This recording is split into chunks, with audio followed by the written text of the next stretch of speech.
There is no geopolitical relationship in the world with more power to shape what the next decade or longer looks like than that of the US and China. Over the last few months, that relationship has undeniably spiraled downward. But the questions of whether this is truly a new Cold War or something else are about more than just terminology. They come with a set of biases and expectations and prescriptions and policies that may or may not befit the situation we find ourselves in.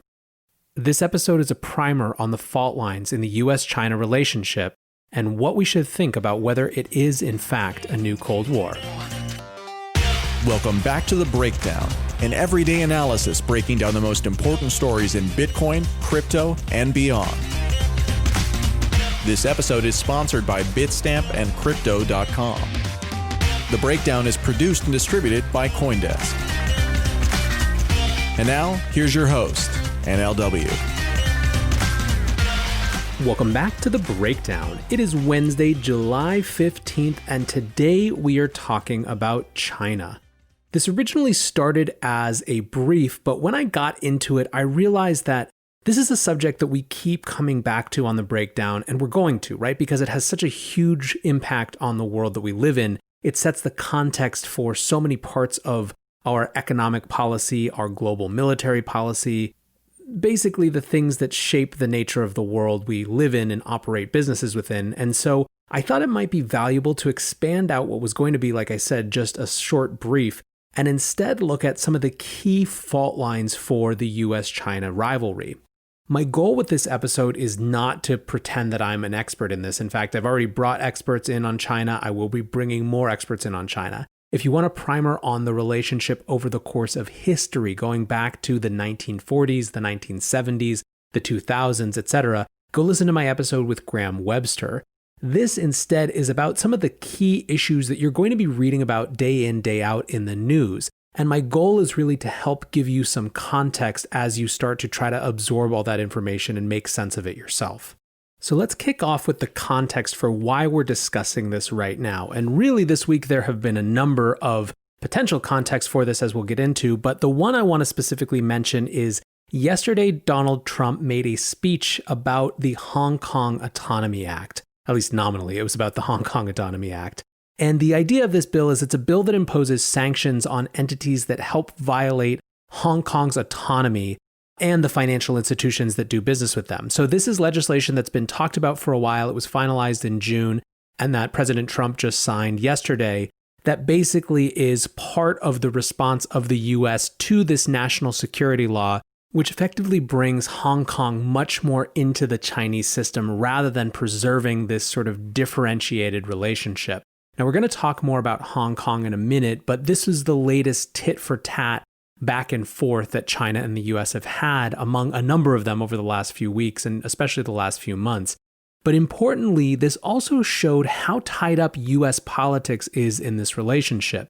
Donald Trump, wandering to a number of different topics, also brought Joe Biden into this conversation, saying at one point that, quote, Joe Biden's entire career has been a gift to the Chinese Communist Party. And really interestingly, the one issue that seems to be nonpartisan in America, at least in terms of presidential politics right now, is the idea of being tough on China. Both sides are lobbying campaign ads effectively that are accusing the other of being soft on China. So that's the most recent news of a lot of recent news. And so now let's look at some of the issues that are undergirding this conflict that's happening now. First up, we obviously can't talk about China and our relationship with China in 2020 without talking about the coronavirus. There has obviously, since the very beginnings of this thing getting out into the world, been a blame game. Now, we are well familiar in the US with Donald Trump's labeling of this as a China virus and so on and so forth, and there's been plenty of conversation and discussion about that I don't need to rehash here. But I think it's also important context that a similar process of the blame game was happening in China. And the reason for that is that this posed one of the most serious threats it has posed. I mean, it continues to pose in many ways, one of the most serious threats to the authority of the CCP of anything in years, right? The response that people had to the whistleblowers, including the young doctor who died after trying to warn the nation about coronavirus, was an outpouring of public sentiment, the likes of which the CCP has worked very, very hard to tamp down. That's part and parcel of the reason that the Chinese authorities tried to then kind of turn around and pin this on the US and spread rumors that it had actually, in fact, been the US who created this virus and brought it to China. Of course, even beyond that sort of narrative game of who's to blame, is this a China virus, is this a China plague, which is words that Donald Trump again used recently, there's another set of questions that have come out of the virus that aren't just strictly about the virus itself, which have much more to do with a question of economic interdependence and how well that actually serves US and global interests outside of China. This, as we'll see, is going to be a much, much more important part of the conversation going forward. There's another question here of the capture of international institutions like the World Health Organization by China. That was a big part of the US's supposed reasoning for their withdrawal last week from that organization. But let's come back to this question of how the virus and the response to the virus has impacted a larger trade debate that's been going on. So in the US, obviously, the trade war was actually one of, if not the biggest concern for businesses and the economy coming into this year. I saw numerous polls that basically had that as one of, if not the most important issue, the most likely to impact the economy issue that there was coming into 2020. How wrong we were, of course, but it's important to see or remember how important this was right from the beginning.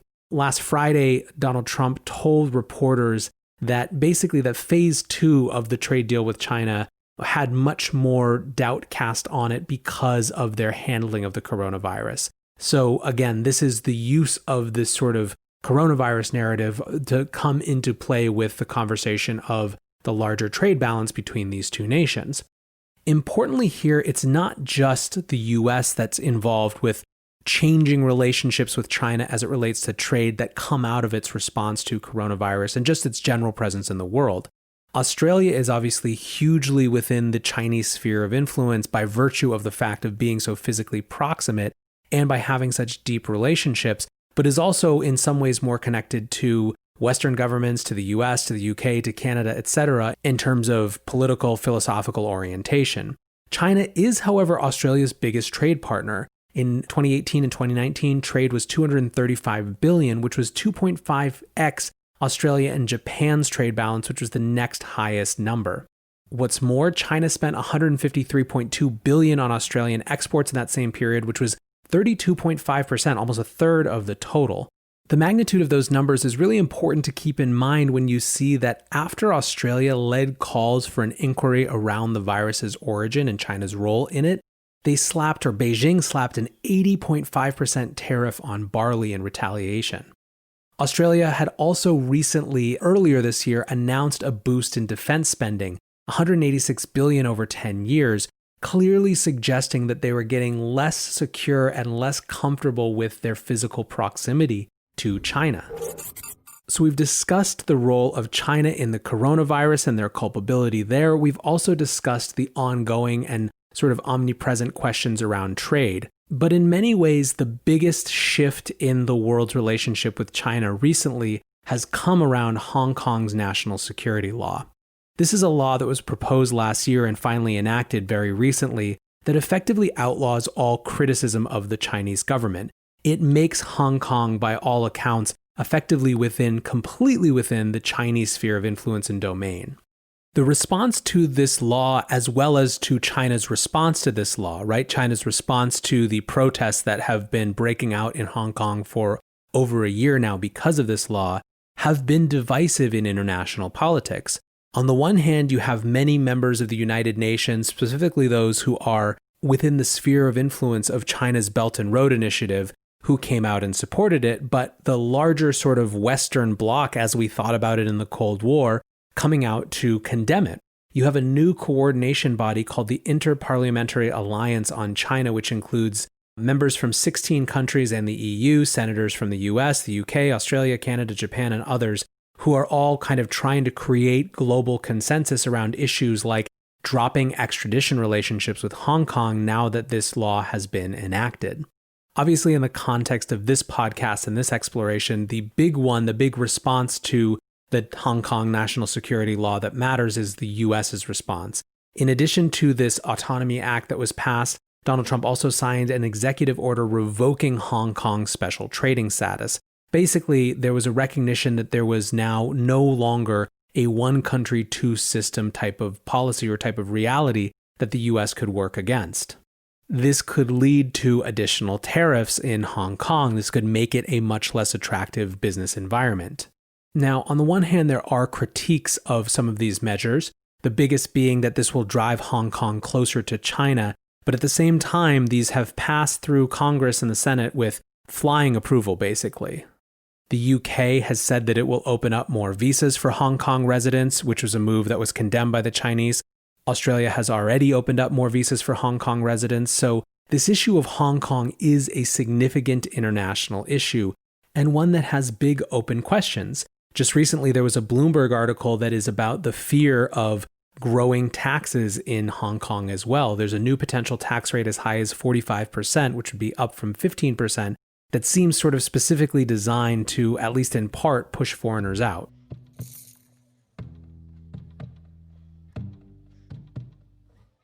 Bitstamp is the original global cryptocurrency exchange. Since 2011, Bitstamp has been the preferred exchange for serious traders and investors. Trusted by over 4 million customers, including top financial institutions. Bitstamp is built on professional-grade trading technology.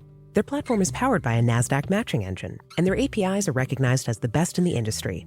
Download the Bitstamp app from the App Store or Google Play, or visit bitstamp.net/pro to learn more and start trading today. That's bitstamp.net/pro. What's going on, guys? I'm excited to share that one of this month's breakdown sponsors is Crypto.com. Crypto.com offers one of the most cost-efficient ways to purchase crypto out there, as they've just waived the 3.5% credit card fee for all crypto purchases. What's more, with Crypto.com's MCO Visa card, you can get up to 10% back on things like food and grocery shopping. When you buy gift cards with the Crypto.com app, you can get up to 20% back. Download the Crypto.com app today and enjoy these offers until the end of September. The other big news that you might have heard this week that relates to China and the growing international concern with China has to do with the UK and Huawei. So the UK announced that the country's telecoms would not be allowed to buy new Huawei 5G kits starting on December 31st of this year, and that all Huawei equipment should be stripped out of mobile networks by 2027. This is all about the idea that this data from these manufacturers, Huawei specifically, can be captured and used by the Chinese government as a part of its cyber espionage and intelligence. This specific move in the UK comes after new US sanctions that will effectively push production, design, and testing of all of the chips in Huawei equipment into China, making it much more opaque. The UK security apparatus effectively told government that because of these sanctions, because of this push, which will push Huawei into Chinese manufacturing, they couldn't guarantee the security, the non-compromised nature of the chips in this critical piece of infrastructure. Now, interestingly, if you read a lot of the analysis, it seems that although this US sanctions did really push things over the edge, there were many in the UK who were already concerned about entrusting this key piece of infrastructure to a Chinese government that they had seen respond the way it had in Hong Kong, ultimately leading up to this national security law. This was a big win for those in the US who have been pushing their allies to make these types of moves. Last week on July 7th, FBI Director Christopher Wray kicked off a speech called China's Attempt to Influence US Institutions with this line. He said, "The greatest long-term threat to our nation's information and intellectual property and to our economic vitality is the counterintelligence and economic espionage from China. It's a threat to our economic security and by extension, our national security." So those are big, big words. The FBI director saying that the greatest long-term threat to our nation's information and intellectual property and to our economic vitality is China. It's very clear that one of the fronts in this conflict, whether it is a Cold War or not, is the technology apparatus. And in many ways, the first global domain that is being balkanized, that has been balkanized by the difference between the West and the East, is the internet. The Great Firewall of China has been by some claimed as the Berlin Wall equivalent in this conflict. We've talked over the last few weeks around how TikTok itself, right, an incredibly popular meme app in the US, the first Chinese app ever to be number one in the US App Store, is at the center of this conflict as well. By the way, as an aside, just so you guys know that I'm paying attention to it, there is a very weird thing going on in terms of the dust-up between Silicon Valley and journalists, where TikTok has become this weird football where people are effectively arguing that the fear of TikTok as Chinese spy software is way overblown. And these are the same folks who are going out of their way to critique the Googles and Facebooks of the world. And that is easily an entire episode on its own to piece through that and get into all of the psychodrama that is Silicon Valley versus journalism. So I'm not going to get it here, but I think it does reflect just how heightened these tensions are and just how significant this issue of China and China's ability to get information and insight into the population really is. There is, however, another dimension to this conflict which seems to be growing, which is really important to keep note of. Cold wars are cold because they have small battles that threaten but don't ever hopefully go into hot wars, right? Hot wars meaning military conflict. They're about small kind of economic infractions, espionage, spies. That's the whole idea of a cold rather than a hot war. Well, there has been a new or increasing militarism that we're seeing manifest in a couple different ways. Obviously, over the last few months, we've been keeping up on the discussion of border skirmishes with India. It seems in some ways that China is testing the world's distraction and focus on the coronavirus to see which buttons they can push from a military perspective in a very terrestrial sense. The first deadly clash between India and China took place just a few months ago that led to 20 Indian soldiers dying. It was the first deadly clash between India and China since 1975. India responded by, in part, banning 59 apps from China, including WeChat and TikTok, which is a serious ping to TikTok, by the way, as India represents a third of their total downloads. The conflict in Hong Kong as well has created spillover into this tech dimension, with TikTok shutting down operations in Hong Kong and Facebook, Google, YouTube, Twitter, and others saying that they're going to stop reviewing data requests from Hong Kong authorities now that they believe that they are effectively the Chinese authorities. These skirmishes with India remain important both from a real sense in terms of just two big powers next to each other, although there's not really any comparison of the two militaries, but also in the sense that India is one place that many are advocating a greater investment in. If our system relies on a global just-in-time supply system, well, maybe part of the answer is moving from China to India. One small indicator of this is that it just came out that Foxconn, which is best known as the Taiwanese manufacturer that assembles Apple's iPhones, is going to invest up to $1 billion to expand a factory in southern India. Basically, Apple is trying to kind of quietly navigate its way away from China as it relates to manufacturing. Now, the India border skirmish stuff is scary, but scarier still is what's going on in the South China Sea. Earlier this week, Japan warned that China was attempting to, quote, alter the status quo in the East China Sea and the South China Sea. They have called China a more serious long-term threat than nuclear North Korea. Over the last 8 years, Japan has significantly increased its military capacity. The Wall Street Journal just ran a full-fledged article about this within the last week or two. More concerning still than even just Japan was that as China started practicing amphibious landings in a contested area of the South China Sea, the U.S. Navy dispatched 2 aircraft carriers to the area, quote, to support a free and open Indo-Pacific. Secretary of State Mike Pompeo said that Beijing's claims to offshore resources across most of the South China Sea are completely unlawful, as is its campaign of bullying to control them. So you're seeing a significant increase in rhetoric around territorial claims in the South China Sea that is escalating to actual placement of military assets in those places. So the question for all of this is, of course, in some ways, is this a new Cold War?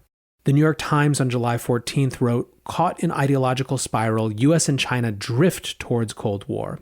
Rush Doshi, the director of the China Strategy Initiative at the Brookings Institution, said, quote, "The power gap is closing and the ideological gap is widening."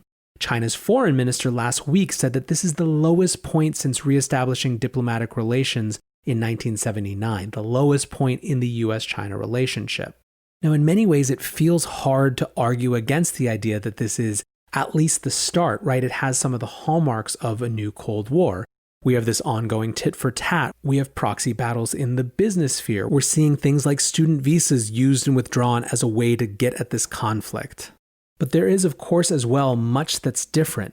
The people who argue against the idea that this is a new Cold War argue a number of things.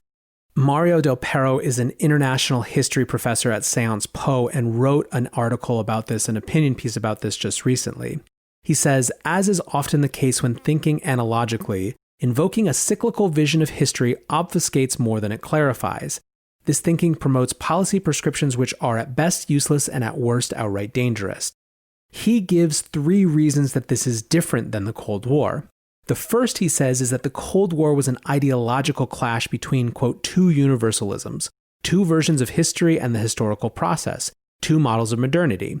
Nothing, literally nothing, in the current relationship between China and the US resembles this total and, in theory, irresolvable ideological antagonism.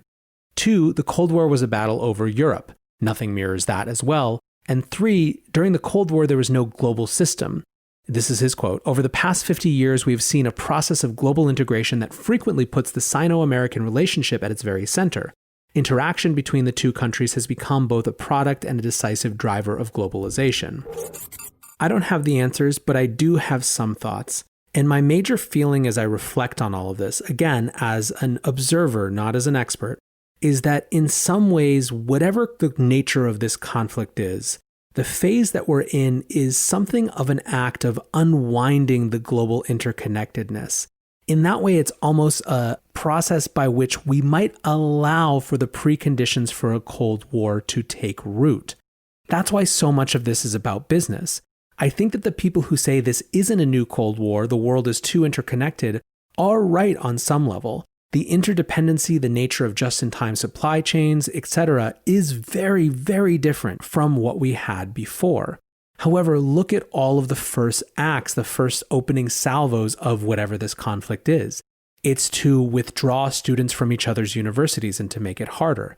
It is to undercut fundamental infrastructure where there would be key business relationships. It is to pick and focus on territories where there is major global international overlap, such as Hong Kong. These all amount to an unwinding of the economic interdependence. And I don't want to overstate how much that is. Obviously, China and the US still have extraordinary amounts of global economic connection. And frankly, that's the thing that makes me the most confident in some ways about the fact that this is unlikely to turn into a full-on Cold War and certainly a full-on hot war. However, it is a process of unwinding that we're seeing, and it's hard to deny that. So to the extent that the prohibiting factor of a new Cold War is the fact of global interconnectedness, if we see an unwinding, then wouldn't it hold that that would allow for the preconditions for that Cold War to take root? I do think as well that these ways of interpreting the conflict matter, right? I think some people would say, well, who cares what it's called? That's just narrative. It doesn't matter. What matters is the substance. And I wish that were true, because here's the thing. If these are just specific individual issues, even interconnected individual issues, they can be resolved on an issue-by-issue basis. If they are just symbolic, however, of a larger strategic battle, then the conversation we're having is about China's desire to be at the center of a new world that the US seems to be losing its grip on. That comes with much more significant implications in terms of strategic policy, not just tactical addressing of each individual issue.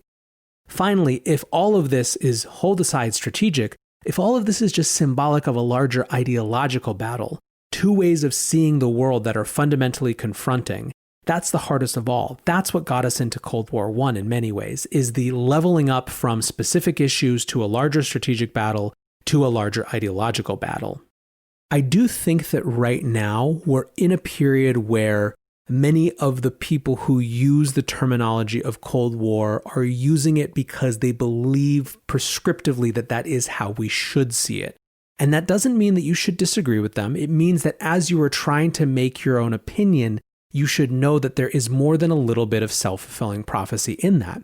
I'll give you one example from a very smart person who's been on the show before, Neil Ferguson.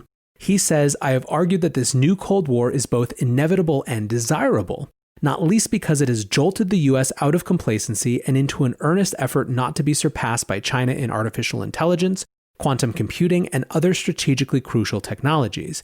Yet there remains, in academia especially, significant resistance to my view that we should stop worrying and learn to love Cold War II. This is a mainstream thinker. This is a brilliant person. Even if you disagree with him, I think most people would agree that he's a very smart guy, and he is actively trying to advocate for this perspective. Part of why I've always been attracted to foreign policy rather than domestic issues is that very quickly the sort of party lines break down because they just don't have as much focus. They don't have as much of a play in electoral politics. It's interesting then to see that this is one issue that is pretty cross-cutting for Democrats and Republicans. But I think as we try to figure out what's actually going on, it's worth understanding the stakes of the game, and it's worth understanding and trying to break apart all these individual pieces, even as we're trying to see how they fit together. So hopefully you've had a chance through this conversation to better get a sense of the both military and territorial issues that we're seeing in India and the South China Sea, the questions that have to do with pure economics and the trade war, and the questions that have to do with this larger question of tech and espionage and power in the digital domain. Of course, there's so much more to dig into here, and as I said, I'm not an expert. I will definitely be bringing more experts onto the show. I've got a couple who are hopefully lined up. But this was meant to be a 101, a TLDR, a primer for especially the issues that are showing up in news articles this week. Anyways, guys, let me know if this was helpful, and as always, I appreciate you listening. Until tomorrow, be safe and take care of each other. Peace.